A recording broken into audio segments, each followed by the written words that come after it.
চায়নারা তো ফেসবুক ব্যবহার করে না, আমি তো গিয়েছিলাম। ইউটিউব ব্যবহার করে না, ফেসবুক ব্যবহার করে না, চায়নারা কি তথ্য প্রযুক্তি এগিয়ে নেই? তারা যদি পারে, আপনি পারবেন না কেন? এজন্য আহমেদ এডুকেশনের মতো প্রত্যেকটা জায়গায় এক একটা এডুকেশন তৈরি হতে হবে, যে এডুকেশন শুধুমাত্র জাগতিক নলেজ, যে জাগতিক নলেজ দিয়ে আজকে 15-20 বছর আমরা দেখেছি আমাদের দেশের জাগতিক যে প্রতিষ্ঠানগুলো আছে, সেই প্রতিষ্ঠানগুলো যারা শিক্ষিত, যারা বাংলাদেশকে পরিচালনা করছে, তারা হাজার হাজার কোটি টাকা দুর্নীতি করে দেশকে দেউলিয়া বানিয়ে ফেলেছে। এমন একটা প্রজন্ম তৈরি করতে হবে যে প্রজন্মের মধ্যে জাগতিক নলেজও থাকবে এবং কি তার মধ্যে ধর্মীয় নলেজও থাকবে। তারা হচ্ছে আপনারা। সেজন্য ইনশাল্লাহ বলা হয় তাকে ইনশাল্লাহ 3 ধরনের। একজন হালকা ইনশাল্লাহ 3 ধরনের, একটা ইরানি ইনশাল্লাহ, একটা পাকিস্তানি ইনশাল্লাহ, একটা বাংলাদেশি ইনশাল্লাহ। ইরানি ইনশাল্লাহ মানে করবই, আর পাকিস্তানি ইনশাল্লাহ মানে মেবি মে নট বি, করতেও পারে নাও করতে পারে, আর বাংলাদেশ ইনশাল্লাহ মানে করবোই না। তো ভাই আপনার আমার বাসা আপনার দাওয়াত, ইনশাল্লাহ ভাই যাবো মানে যাবোই না, সে ইনশাল্লাহ হবে। করতেই হবে। ধর্মীয় শিক্ষার পাশাপাশি জাগতিক নলেজ অর্জনের মাধ্যমে আজকে পেট্রোডলার বানিয়ে আজকে পৃথিবীর যত ধরনের বড় বড় তেলের আছে, খনিগুলো আছে, স্বর্ণের খনিগুলো সব মুসলিম রাষ্ট্রে, কিন্তু তেল বিক্রি হয় কার মাধ্যমে? পেট্রোডলারের মাধ্যমে। সেই পেট্রোডলার কন্ট্রোল করে কে? আমেরিকা। বুঝেন নাই? এজন্য আপনাকে সেই জায়গায় তৈরি হতে হবে। সে জায়গা যদি আপনার ইসলামের সূরা বাকারার প্রথম আয়াতটি আলিফ লাম মিম, এখানে বড় শিক্ষা হচ্ছে আপনাকে অবস্থার চাহিদার আলোকে যোগ্য হতে হবে। পারবেন তো ইনশাল্লাহ? এখানে ইংরেজি শিখানো হয়। ইংরেজির মতো পৃথিবীতে সবচেয়ে সহজ ভাষা কিন্তু ইংরেজি, এটা জানেন? আরবি ভাষা কঠিন ভাষা, কিন্তু আরবি ভাষা আমরা মনে রাখি আল্লাহর রহমতের কারণে। পৃথিবীতে কেউ হাফেজ কোরআন মুখস্থ করেছে, কিন্তু সে গুনাহে লিপ্ত, সেই ব্যক্তি কোরআন মুখস্থ রাখতে পারে?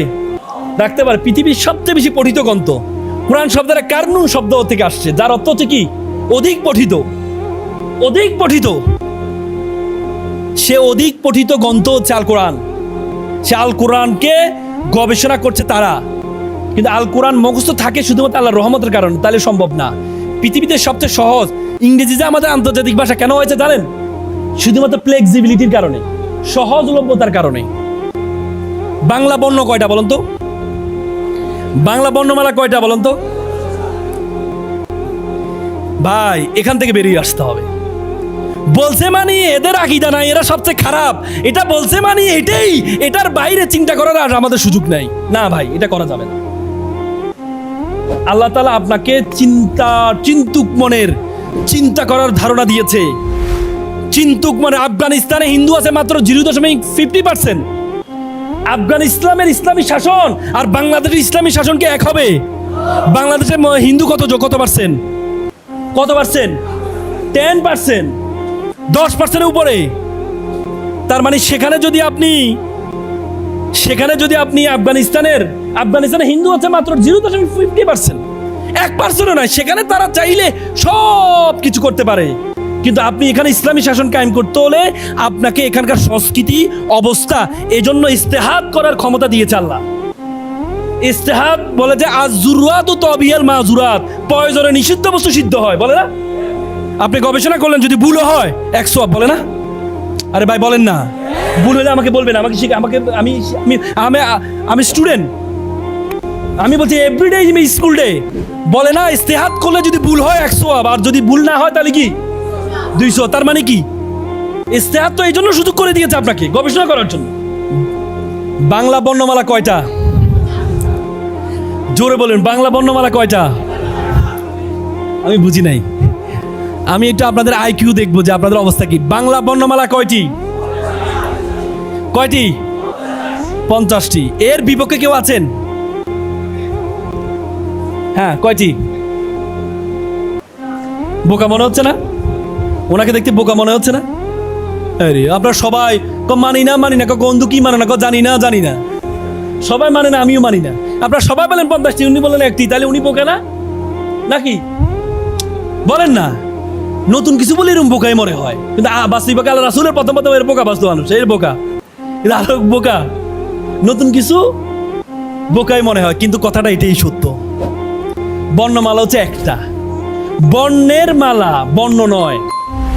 ফুলের মালা যদি বলি যে এখানে ফুলের মালা, বললে আপনি কি বলবেন 30টা ফুল আছে মানে 30টা ফুলের মালা বলবেন? বর্ণের মালা, যে মালার মধ্যে অনেকগুলো বর্ণ, 50টি বর্ণ হয়, সেটি হচ্ছে বর্ণের মালা। বর্ণ হচ্ছে 50টা, আর বর্ণমালা কয়টি? কয়টি? সামেনা ওয়া আতান, আগে শুনতে হবে। এই জন্য আল্লাহ কান দিছে 2টা, আল্লাহ কয়টা দিছে? মুখ দিছে কয়টা? এই জন্য আগে শুনতে হবে, তারপরে কি করতে হবে? শোনার আগে আনুগত্য করে দিলে বিপদ আছে। আমাদের কওমি অঙ্গনে এটা সবচেয়ে ভয়ঙ্কর জিনিস। আমরা আমাদের হুজুর যেটা বলছে মানে এটাই, কান ছিলে নিয়ে গেছে, মানে নিয়ে গেছে, কান ধরার সময় আমার আর নাই। বর্তমানের অবস্থার লোকে এক সময় সিয়াসাত, রাজনীতিকে হারাম বলতো না আমাদের আলেমরা, বলতো না? বলতো না? আর এখন বুঝেছে যে রাজনীতি করা ছাড়া বাংলাদেশে ইসলামী আইন বাস্তবায়ন করা সম্ভব না। বলেছে কিনা? বলেছে। তাহলে কেন? কেন আমরা সবসময় পরে বুঝি, আগে বুঝতে হবে। সবকিছু হারানোর পরে বুঝি আমরা। আলেমদের ঐক্য শেখ হাসিনার বাঁশ খাওয়ার পর আমরা তারপরে বুঝছি আলেমদের ঐক্য হওয়া দরকার। শেখ হাসিনা যখন গ্রেপ্তার করছে তখন কি দেখছে কাউমি নাকি আলিয়া নাকি অমুক নাকি তমুক? দেখেছে? যেভাবে গুনবী সাহেবকে ধরেছে, এজাজ সাহেবকে ধরেছে, সেভাবে আমির হামজা সাহেবকেও ধরেছে না? তখন কি তারা বলেছে না তুমি তো কাউমি, তোমাকে মারা যাবে না? বলেছে না। অত্যাচারের কাহিনীটা শুধু তাদের থেকে একটু শুনেন ভাই, আমি শুনছি সরাসরি।